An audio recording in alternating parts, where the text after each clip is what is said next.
ETF index mutual funds నేర్చుకుని stock మార్కెట్లో రాణించాలనుకుంటున్నారా? వెంటనే ఈ నెంబర్కి కాల్ చేయండి.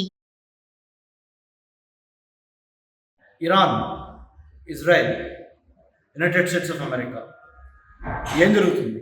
ఇదేమన్నా మూడో ప్రపంచ యుద్ధంగా మారొచ్చా అనే భయభ్రాంతులకి చాలామంది గురవుతున్నారు.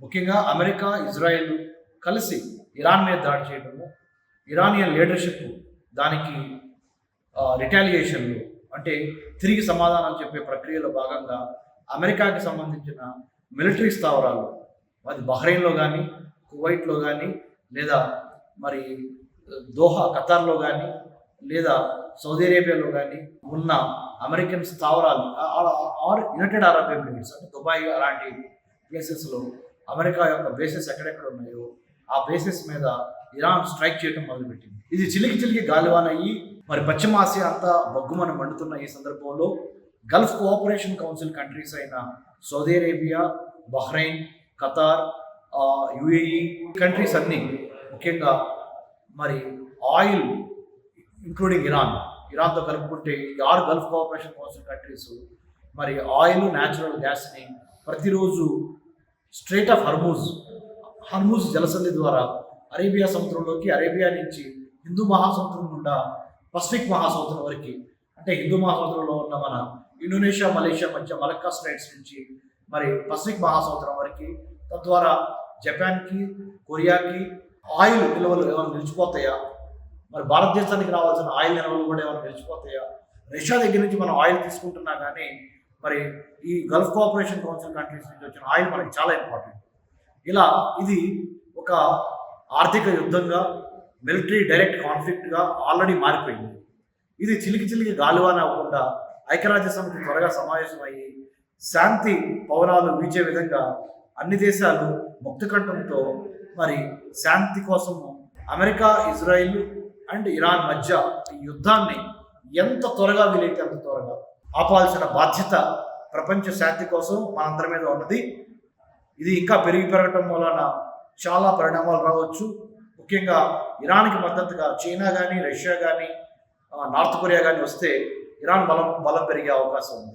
అమెరికాకి, ఇజ్రాయెల్కి మద్దతుగా మరి నేటో కంట్రీస్, యూరోపియన్ కంట్రీస్ వస్తాయా రావా అనేది వేచి చూడాలి. అసలు ఆ విధంగా వెళ్లకుండా ఈ బలాబలాలు, గ్రూపులు లేకుండా ప్రపంచ శాంతిగా హ్యుమానిటీ గెలిచే విధంగా మరి ప్రపంచ ప్రజలందరూ ముక్తకంఠంతో, ముఖ్యంగా భారతదేశము, మోడీ గారి నాయకత్వంలో భారతదేశము అటు ఇజ్రాయలీ ప్రైమ్ మినిస్టర్తోనూ, ఇటు ఇరానియన్ ప్రెసిడెంట్తోనూ ఆర్ ప్రైమ్ మినిస్టర్తోనూ మాట్లాడి, అటు అమెరికన్ ప్రెసిడెంట్తోనూ మాట్లాడి ప్రోయాక్టివ్గా, ప్రొటెక్టివ్గా, ప్రిడిక్టివ్గా ఆ లీడర్షిప్ని చూపించాల్సిన అవసరం భారతదేశం తరపున ఎంతైనా ఉంది. జై Hind. Doctor Ramesh Kanniganti. Iran, Israel, United states of America ఏం జరుగుతుంది? ఇదేమన్నా మూడో ప్రపంచ యుద్ధంగా మారొచ్చా అనే భయభ్రాంతులకి చాలామంది గురవుతున్నారు.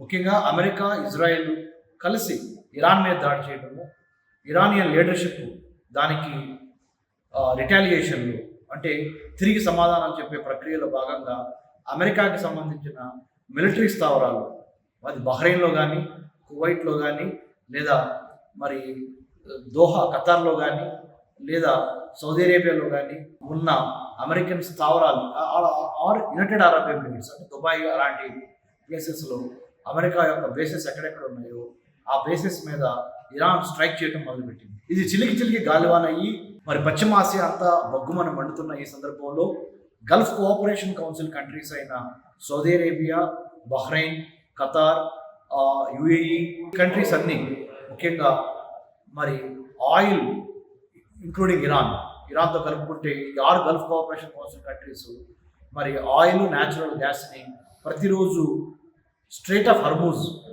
హర్మూజ్ జలసంధి ద్వారా అరేబియా సముద్రంలోకి, అరేబియా నుంచి హిందూ మహాసముద్రం గుండా పసిఫిక్ మహాసముద్రం వరకు అంటే హిందూ మహాసముద్రంలో ఉన్న మన ఇండోనేషియా, మలేషియా మధ్య మలక్కా స్ట్రైట్స్ నుంచి మరి పసిఫిక్ మహాసముద్రం వరకు, తద్వారా జపాన్కి, కొరియాకి ఆయిల్ నిల్వలు ఏమైనా నిలిచిపోతాయా, మరి భారతదేశానికి రావాల్సిన ఆయిల్ నిల్వలు కూడా ఏమైనా నిలిచిపోతాయా, రష్యా దగ్గర నుంచి మనం ఆయిల్ తీసుకుంటున్నా కానీ మరి ఈ గల్ఫ్ కోఆపరేషన్ కౌన్సిల్ కంట్రీస్ నుంచి వచ్చిన ఆయిల్ మనకి చాలా ఇంపార్టెంట్.